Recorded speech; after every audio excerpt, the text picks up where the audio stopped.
প্রথমেই রায়ো মার্টিনের বইয়ের কভারে দেওয়া কিউআর কোড স্ক্যান করে গুগল প্লে স্টোর থেকে অ্যাপটি ডাউনলোড করতে হবে।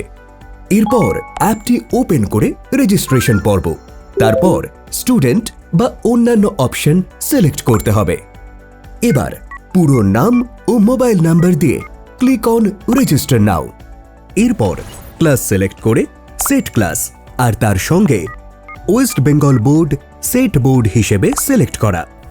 এবার এই সব কিছু ফিল আপ করে প্রোফাইলটা কমপ্লিট করতে হবে।